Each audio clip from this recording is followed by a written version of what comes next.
છે ને એક તો પહેલી વાત તો એ છે કે આપણે બરજ પેદા થયા છે. આપણે બરજમાં ને આપણે શીંગડા નથી એટલો જ ફેર છે. આમુય નથી હાલતું. સરકાર આમુય કઈ નથી હાલતું. ઓલી પૈસામાં આવી ગઈ હજી એની ટેકાના ભાવ કઈ બહાર જ નથી પાડી ગયા. હાલો અમે કેટલી લેવું 50 ગ્રામ લેવું 100 ગ્રામ લેવું ઈ કઈ હજી ઈ લોકો પાસે એની પોઈતા પાસે. અને હવે અમારે પાડો ફેરવવાનો છે. પેલે ભાજપનો પાડો જ આવવા નથી દેવો. પરિક્રમા ચાલુ થાય એટલે ગિરનારમાં હોઈ જવાનું છે. પરિક્રમા ચાલુ થાય એટલે પછી પાછું નથી આવવું. મિત્રો હવે આજે છે ને અમે મારા કાકા પાસે અહીંયા વાડીએ નિરાયતે બપોરના 2 વાગ્યાનું ટાણું છે.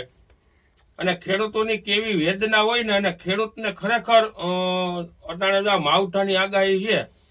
અને લગભગ અમે આમ આગળ બધી સર્વે કરતા હતા ને તો અમારા વિસ્તારની અંદર અમારા જે ટૂંકમાં જે ખેતરું છે ને એમાં બધે લાગત પાથરા ને ભોર પીડા.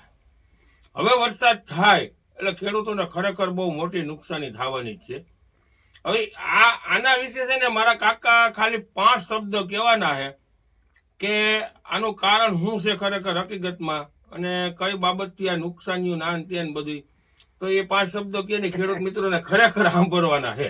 આપણે છે ને એક તો પહેલી વાત તો એ છે કે આપણે બરજ પેદા થયા છે. હા, આજે દુનિયાની અંદર જે આ કરોડોની વસ્તી છે એને અનાજ આપણે પૂરું કરવાનું છે. ભાવ મળે કે ન મળે આપણે આપણા કર્મ જ એવા લખાવીને આવ્યા છે. સરકારને કોઈ દોષ દેવાનો નથી. એ એની રીતે એના રોટલા શેકે જ છે. એ ખાવાનું બધું ખાઈ પી લે છે. આપણે અનાજ પૂરું પાડવાનું છે. એ મોલમાંથી આપણો જ માલ શોટિંગ કરી અને ખાઈ છે મોજ કરે છે. આપણે બરજમાં ને આપણે શીંગડા નથી એટલો જ ફેર છે.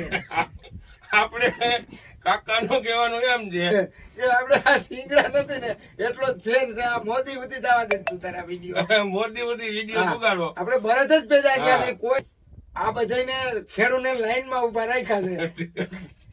રેટ ઉગતો પેલા અટાણે ખેડૂત બધે લાઈનમાં ઉભો છે. 100%. અને આ છે ને આ કાકાએ કીધું એમ કદાચ મોદી બધી વિડીયો પૂગે જોવે ને તો એ જો કે મોદીને ખબર છે, કારણ કે અટાણે ખેડૂતોમાં તાનાશાહી એ કરે છે. એને ખબર જ છે કે આ બળદ પેદા થયા છે. આપણે માત્ર શીંગડા નથી, એને શીંગડા છે. જેમ એ ઢહડો કરે ને એમ આપણે ઢહડો કરવાનો. આપણે અન્ન પેદા કરી બધું અને બધાને આખી દુનિયાને પૂરું પાડવાનું છે. અને એ પૂરું પાડવાનું છે. અને એ બેઠા બેઠા મજા કરે છે ને આપણા માથે તાનાશાહી કરે છે.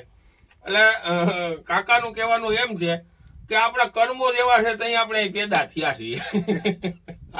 વ્યવહારિક છે ને આપણે પેદા થઈએ હવે ઠેકાણે થયા છે. નકર તો અનિલ અંબાણી મુકેશ અંબાણી ઘેરે ન થાય. આપણે જન્મ લઈએ કે ભાઈ અહીંયા સારું રહીએ કઈક. પણ ખરેખર ખેડૂત મિત્રો આ ખરેખર છે ને આ અમે બેઠા ને ખરેખર એવા દાંત આવ્યા અમને કે ખરેખર અમે વિચાર કરતા હતા કે ભાઈ ખરેખર ખેડૂતોને બહુ મોટી આ માવઠાની અંદર નુકસાની થવાની છે. અને આ નુકસાની થાય એટલે ખેડૂતોને અબજો રૂપિયાની નુકસાની થાય. બીજા નંબરમાં આપણે પશુપાલન માટેના જે સારા છે એની અંદર પણ ખૂબ જ મોટી નુકસાની થાય. અને પાકની અંદર પણ નુકસાની મોટી થવાની છે. પણ હવે કુદરત સામું આપણું કઈ હાલતું નથી. અને એક બાજુથી કુદરત અને એક બાજુથી આ સરકાર આમુય કઈ નથી હાલતું. જો તમે જરા કઈ ક્યાંક બધા રોડ માં પૈસામાં આવી ગઈ હજી એની ટેકાના ભાવ કઈ બહાર જ નથી પાડી ગયા. હાલો અમે કેટલી લેવું 50 ગ્રામ લેવું 100 ગ્રામ લેવું ઈ કઈ હજી ઈ લોકો પાસે એની પોઈતા પાસે એની પણ નિર્ણય શક્તિ નથી.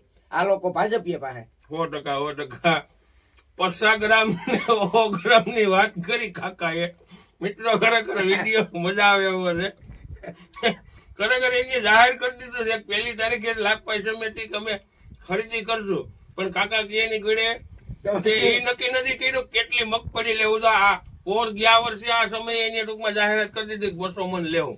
આ સરકારની નીતિ કેટલી ખરાબ છે તમે જુઓ કે 50 ગ્રામ લેવું કે 100 ગ્રામ લેવું એ કઈ નક્કી નથી. હા, અને હવે અમારે પાડો ફેરવવાનો છે. પેલે ભાજપનો પાડો જ આવવા નથી દેવો. જો સાંભળજો મિત્રો, હવે એક બીજી તમને વાત કરું. અમારા કાકા છે ને ખરેખર મોદીના સ્પેશિયલ માણો. હા, તમને એ પેલા કહી દઉં ને આજની તારીખમાં એ થાકી ગયા અને આ દાંત કાઢે ને એ અંદરના આત્મામાં ઓમ દાંત નીકળે છે. કેમ કે આ ખેતરમાં જે પોઝિશન પડી એક કોઈ મજૂર નથી જડતા, એક કોઈ ત્યાં વરસાદની બી અમે કરવું. હું આગળ એની નારી છોડી નાખી હાવ કે આના કરતા ગમે ત્યાં સમસાને જઈને બેસી જવું પણ ખેતી મૂકી દેવી. સમજ્યા? એટલે ખેડૂતોને ખરેખર બધાને આવું છે. અને અટાણે એમ કે છે કે અમારો પાડો બદલાવી નાખો એટલે તમે સમજા ને. આ માંડવીઓ ને પાંડવીઓ બધા વયા જવા જોઈએ. આ માંડવીઓ ને ભૂપો ને આ હર્ષ ને બધાય પાડા હે ને નકામા પાડા હે. હા સારો.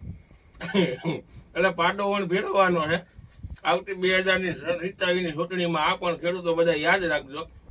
અને હવે તમારે બે શબ્દ કઈ બીજા કઈ ખેડૂત વિશે કેવો? બસ હવે મારે કઈ કેવું નથી. હવે આ પરિક્રમા ચાલુ થાય એટલે ગિરનારમાં હોઈ જવાનું છે. પરિક્રમા ચાલુ થાય એટલે પછી ગિરનાર. પાછું નથી આવવું અહીંયા. આજ ખરેખર મજા આવી ગઈ. કાકા વિડીયો કદી ઉતારવા ન દે. અમે ત્યાં ઘણી વખત બેઠા હોય અનુભવ ઉતાર્યું. કારણ કે ટૂંકા ખેડૂત છે અને મહેનત કરે છે. મહેનત કરે મિત્રો પછી ક્યાંક ને ક્યાંક નુકસાની જાતી હોય ને એટલે આપણે અંદરથી બળતરાયું ઘણી બધી થતી હોય પણ કેને કહેવા જ આવ્યું. એટલે ખેડૂતોની ખરેખર આ સ્થિતિ છે. જેમ કાકાએ વાત કરીને ગયો કે આપણે એક બળદ જ પેદા થયા છીએ અને આપણે મહેનત જ કરવાની છે રાઈટને દી.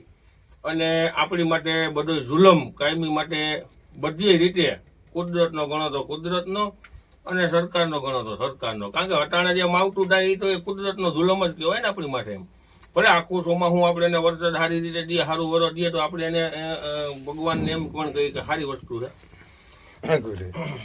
પણ મિત્રો મજા આવી ગઈ ઘડીક વાર. કાકાએ અમે દાંત કાઢ્યા.